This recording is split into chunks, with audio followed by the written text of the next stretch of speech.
Hello, students. Warm welcome. Welcome you all to the first day of new session in higher secondary first year. Let's thank Almighty for this beautiful beginning. I hope you all are staying safe in your home. Class 11 English.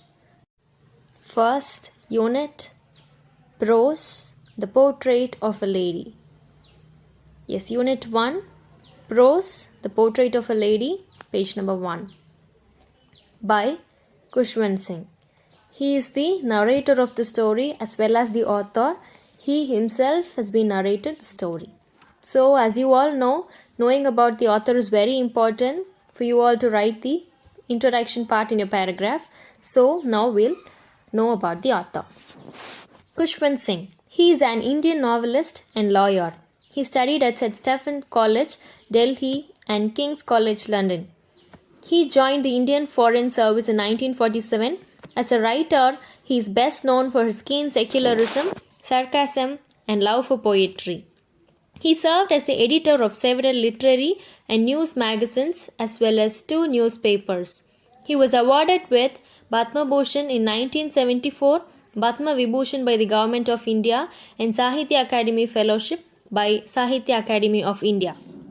The Mark of Vishnu, A History of Sikhs, The Train to Pakistan, Success Mantra, We Indians, and Death at My Doorstep are some of his brilliant works. Yes, this is all about the author Kushwant Singh. So, he wrote the story, The Portrait of a Lady, and this story is like the bond between his grandmother and him. Okay, yes, now we will move into the story. Yes, here is the story that brings out the relationship between the author and his loving grandmother. Yes, now we will hear the story in his words. Okay? My grandmother, like everybody's grandmother, was an old woman. She had been old and wrinkled for 20 years that I had known her. People said that she had once been young and pretty and had even had husband, but that was hard to believe.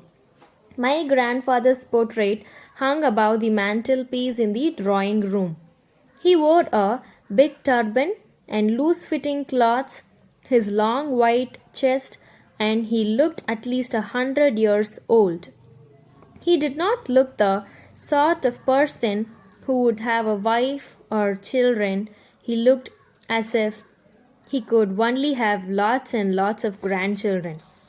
As for my grandmother being young and pretty, the thought was almost revolting.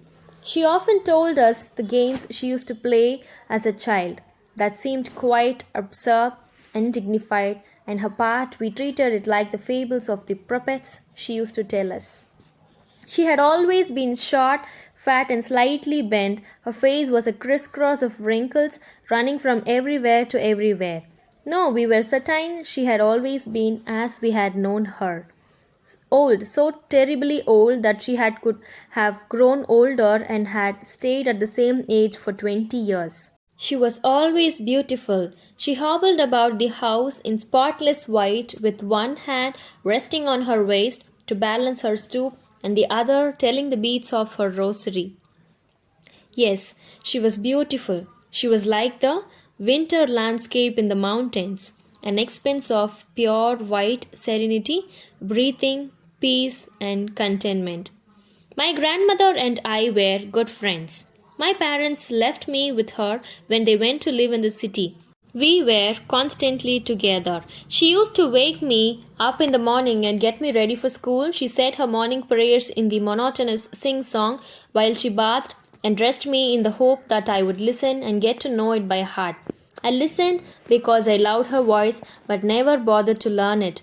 Then she would fetch my wooden stake, which she has already washed and plastered with yellow chalk, and tiny earthen ink pot and red pen, tie them in a bundle, and hand it to me.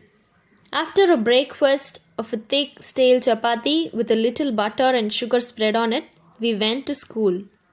She carried several stales of chapatis with her for the village dogs. My grandmother always went to school with me because the school was attached to the temple.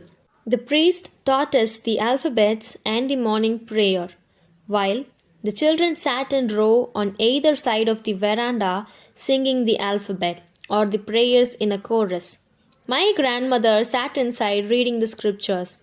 When we both finished, we could walk back together. This time, the village dogs would meet us at the temple door.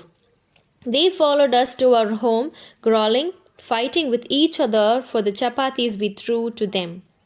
When my parents were comfortably settled in the city, they sent for us. That was a turning point of our friendship. Although we shared the same room, my grandmother no longer came to my school with me. I used to go to English school in an motor bus. There were no dogs in the streets, and she took to feeding sparrow in the country yard of our city house. As the years rolled by, we saw less of each other. For some time, she continued to wake me up and get me ready for school. When I came back, she would ask me what the teacher had taught me. I would tell her English words and a little thing of Western science and learning, the law of gravity, Archimedes' principle, the world being round, etc. This made her unhappy. She could not help me with my lessons. She did not believe in these things they taught at the English school was distraught, and that there was no teaching about God and the scriptures. One day I announced that we were being given music lessons. She said nothing, but her silence meant disapproval, and she rarely talked to me after that. When I went up to university, I was given a room of my own. The common link of friendship was snapped. My grandmother accepted her seclusion, that is isolation, with resignation. She rarely left her spinning wheel to talk to anyone. From sunrise to sunset, by her wheel, spinning and reciting the prayers. Only in the afternoon she relaxed for a while to feed the sparrows. While she sat in the veranda breaking the bread into little bits, hundreds of little birds collected round her, creating a veritable bedlam of creeping. Some came and perched on her legs, and others on her shoulders. Some even sat on her head. Some she smiled, but never shooed them away. It used to be the happiest half hour of the day for her. When I decided to go abroad for further studies, I sure my grandmother would be upset. I would be away for 5 years, and at her age one could never tell, but my grandmother could. She was not even sentimental. She came to leave me in the railway station, but did not talk or show any emotion. Her lips moved in prayer, her mind was lost in prayer. Her fingers were busy telling the beads of her rosary. Silently, she kissed my forehead, and when I left, I cherished the moist imprint as perhaps the last sign of physical contact between us. But that was not so. After 5 years, I came back home and was met by her at the station. She did not look a day older. She still had no time for words, and while she clasped me in her arms, I could hear her reciting her prayers. Even on the first day of my arrival, her happiest moments were with her sparrows, whom she fed longer with frivolous rebuks. In the evening, a change came over her. She did not pray. She collected the women of the neighborhood, got an old drum, and started to sing. For several hours, she thumped the sagging skin of the dilapidated drum and sang and the homecoming of warriors.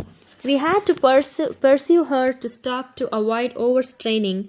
That was the first time since I had known her that she did not pray. The next day morning, she was taken ill.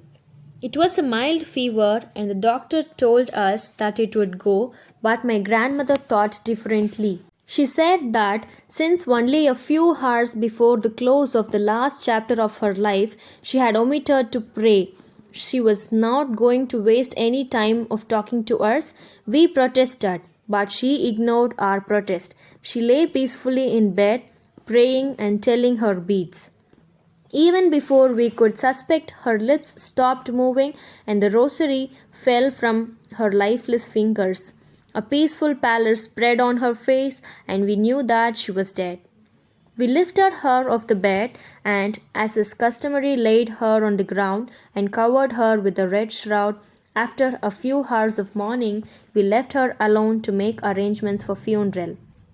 In the evening, we went to her room with a crutch stretched to take her to be cremated. The sun was setting and had lit her room and veranda with a blaze of golden lights. We stopped halfway in the country yard, all over the veranda in her room, right up to where she lay dead and stiff wrapped in the red shroud. Thousands of sparrows sat scattered on the floor. There was no creeping. We felt sorry for the birds, and my mother fetched some bread for them. She broke it into little crumbs the way my grandmother used to do and threw it to them. The sparrows took no notice of the bread. When we carried my grandmother's corpse off, they flew away quietly. Next morning, the sweeper swept the breadcrumbs into the dustbin. Yes, that's it. It was a beautiful story which showed the relationship between the grandson, that is the narrator, and his grandmother. Okay, yes, and also the story explains us how we have to be kind and we should greet the animals, birds in an equal way, how we should feed them. Okay, they gave important for the animals also in this story. Okay, write this notes of the story in your English classwork note without fail. Unit 1, give heading. Unit 1, prose, and write the lesson's name and write about the author and write the notes of the story in your English classwork note neatly. Okay, I hope you all have understood the story. Thank you.